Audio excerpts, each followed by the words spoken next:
사이다 무비튼. 난 사고로 다리 한쪽을 잃었다. 결혼 4년 차에 음주운전을 하다 전봇대를 박았다. 사고가 난 건 큰딸이 3살, 작은딸은 태어난 지 얼마 안 됐을 때였다. 아내는 아직 20대 후반이었다. 자업자득이지만 음주운전을 한 탓에 거센 비난을 받았다. 그나마 피해자가 없었으니 다행이라고 아버지가 말씀하셨다. 우리 집과 처가댁에서 이혼 얘기가 나왔다. 한쪽 다리를 잃고 직장도 돈도 잃었다. 스스로 걷지 못하는 놈이 애를 키울 순 있겠느냐는 말도 들었다. 그래도 지금 생각해보면 전부 지당한 말이었다. 갓 태어난 아기와 3살배기 딸을 둔 아내가 내 수발까지 들어야 한다니 내가 생판 남이어도 반대했을 거다. 처자식한테 미안한 마음이 있으면 적금을 전부 아내에게 넘기란 말을 형에게 듣고 나에게 일어난 일들이 너무 혼란스러워서 주변 사람 말대로 아내와 이혼하고 적금을 전부 줬다. 그 후 아내는 장인 장모님과 함께 아이들을 데리고 집을 나갔다. 평온한 일상을 보내던 집엔 다리를 잃은 나 혼자뿐이었다.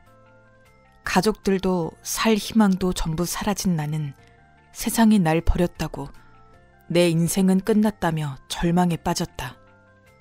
하지만 한 달 뒤 아내가 아이들을 데리고 돌아왔다. 아내는 내가 사인한 이혼 신고서를 내지 않았다.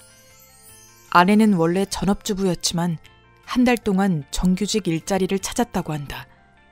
집을 나갔던 아내가 다시 돌아온 게 너무도 놀라워서 믿기지가 않아 처음에는 두고 온 짐을 찾으러 온 줄 알았다. 하지만 아내는 나에게 살아있으니까 열심히 살면 잘 될 거야 라고 말했다. 아내는 양가 부모님의 맹렬한 반대를 무릅쓰고 돌아온 것이었다. 부모님들이 얼마나 반대하셨을지는 상상이 갔다. 크게 혼이 나고 어쩌면 욕까지 먹었을지도 모른다. 하지만 아내는 다리가 하나뿐인 나에게 돌아와 준 것이었다. 어느새 눈물이 터져 나왔다. 아내 앞에서 눈물을 보인 적은 처음이었다. 가족들에게 아내와 이혼하고 적금을 넘기라는 말을 들었을 때도, 아내가 애들을 데리고 집을 나가 혼자 남았을 때도 울지 않았다. 그런데 아내가 돌아왔다는 걸 깨달은 순간 눈물이 멈추지 않았다. 그 후로 집안일과 직장일을 전부 해내는 아내의 모습에 정신이 번쩍 들었다. 날 버린 세상에 좌절했었는데 가족들이 돌아온 것만으로도 세상이 바뀐 것 같았다. 사고가 난 사실은 변치 않지만 난 할 수 있는 만큼 아내를 돕기 시작했다. 시간은 좀 걸렸지만 재택근무라면 나도 가능할 것 같아서 아내가 일을 나갔을 때 열심히 공부해 자격증을 따서 재택근무를 시작했다. 내가 사고를 당한 이후 아내는 내 앞에서 한 번도 불평한 적이 없었다. 난 한쪽 다리가 없어서 집안일도 거의 할 수 없고 하려고 해도 속도가 느리다. 애들 돌보는 것도 힘들다. 그런데 아내는 아이들을 돌볼 수 있는 직장을 찾았고 가사일도 전부 해냈다. 그게 얼마나 힘든지 바보 같은 나도 잘 안다. 그런데도 불평은커녕 우는 소리도 안 했다. 이건 나중에 들은 얘기인데 아내도 부모님의 반대를 무릅쓰고 돌아오며 절대 약해지지도 좌절하지도 않겠다는 각오를 했다고 한다. 부모님께 죄송한 마음과 아내를 향한 고마움이 뒤섞여 난 아무 말도 하지 못했다. 어린 아이들과 집안일, 직장일, 다리를 잃은 나까지 하루하루가 순탄하게 굴러가진 못했지만 최선을 다하는 아내의 모습에 약한 소리는 그만하자고 다짐하며 아내와 함께 열심히 노력했다. 아내는 직장을 계속 다녔고 나도 전국 곳곳에서 다양한 일을 의뢰받았다.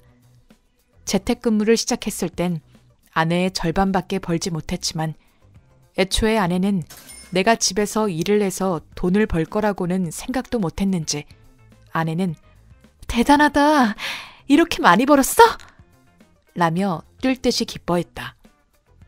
아내는 처음부터 자기가 모두 책임질 각오를 하고 돌아왔기 때문에 내가 적은 돈이라도 벌 수 있는 게 기적 같았던 모양이다. 그리고 나도 거래처와 신용이 점점 두터워져 큰 일감도 계속 들어오고 있고 수입은 예전보다 훨씬 많아지게 됐다.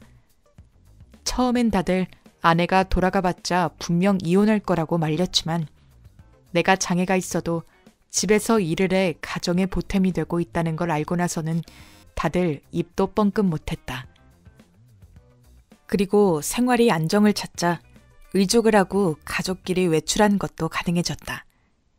처음은 집 근처 공원에 나갔지만 점차 여행도 다닐 수 있게 됐다. 사고로 다리를 잃고 내 인생을 끝이라고 생각했는데 아내 덕에 상상치도 못했던 행복을 손에 넣을 수 있었다. 시간이 지나 올해로 결혼 25주년이 되어 늦었지만 아내에게 감사를 전해야겠다는 생각이 들었다.